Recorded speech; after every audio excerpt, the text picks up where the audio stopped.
What's up, Bears fans, and welcome back to the Bear Review. The start of free agency has been wild, and GM Ryan Poles has been making moves all day. Tonight we're dissecting the additions of defensive end Dayo Odeyingbo and defensive tackle Grady Jarrett.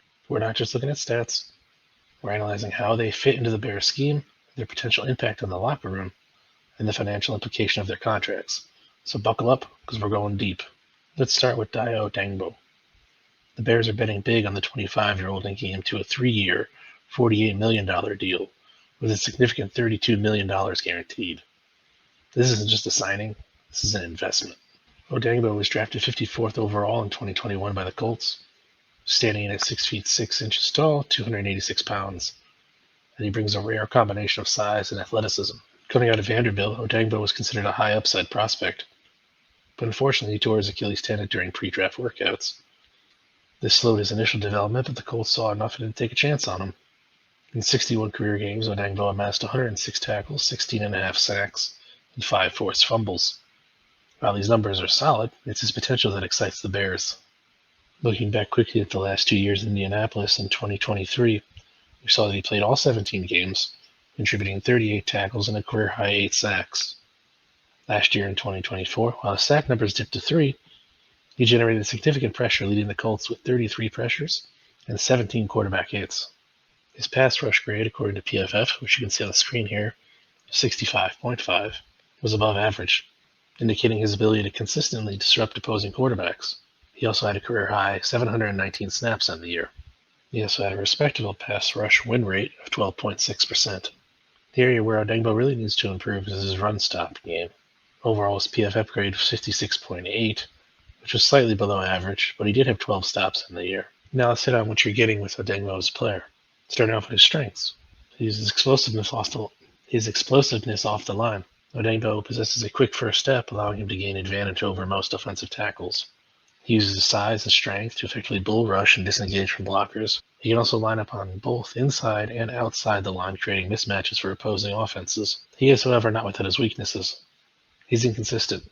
There are times he disappears for stretches, failing to constantly impact the game. I mentioned before his run defense needs to improve. He needs to improve his technique and leverage to become more reliable as a run defender. And of course, then there's finishing. He sometimes struggles to finish sacks, getting close but failing to bring the quarterback down. So the main question, how does Odeyingbo fit into the Bears' defensive scheme? Well, first off, the Bears desperately need a constant pass rushing threat opposite of Montez Sweat, and Odeyingbo provides that. Also, defensive coordinator Dennis Allen can utilize Odeyingbo in various packages, moving him inside on passing downs to exploit favorable matchups. And there's also his developmental potential.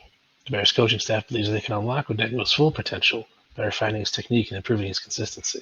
Next up, we have Grady Jarrett. The Bears are bringing a seasoned veteran and 2-time Pro Bowler to anchor their defensive line. Here's his contract. It's a 3-year deal worth $43.5 million, with $28.5 million guaranteed. Now Jarrett will turn 32 in April, and he spent his entire career with the Atlanta Falcons, becoming a cornerstone of their defense. He's known for his relentless motor, strong leadership, and disruptive presence on the interior. On the screen now, you're going to see some stats and awards that Grady has won throughout his career.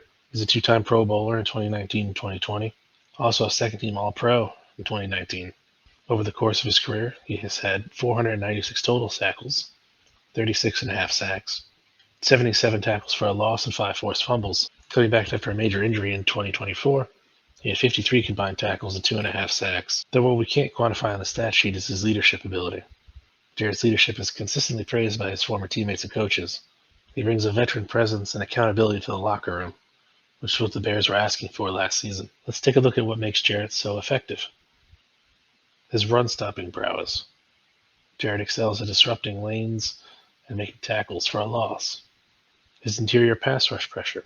He consistently pressures the quarterback from the interior, collapsing the pocket, forcing errant throws. You're constantly going to see him use his technique and leverage to his advantage, compensating for his lack of ideal size.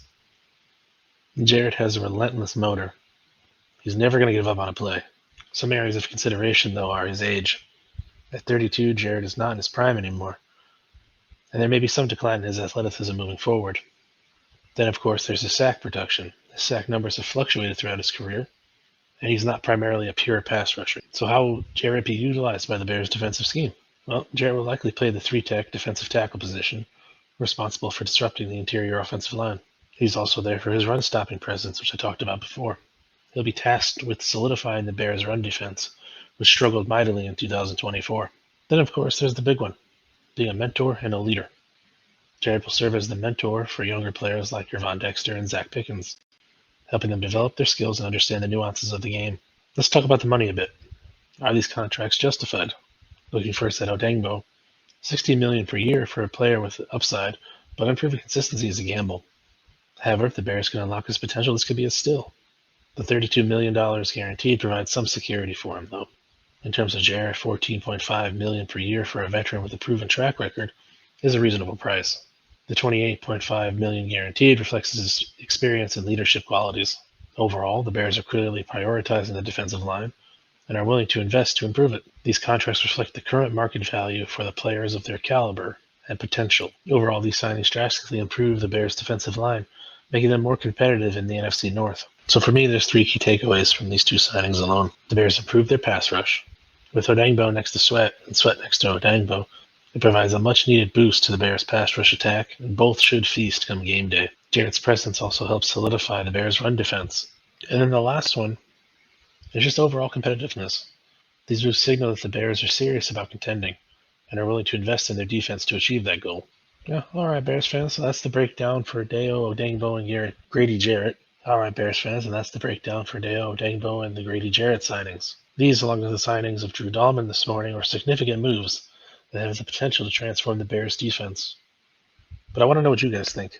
Are you excited about these additions? Let me know in the comments below. Don't forget to like the video, and subscribe, and hit the notification bell for more Bears content. And of course, until next time, bear down.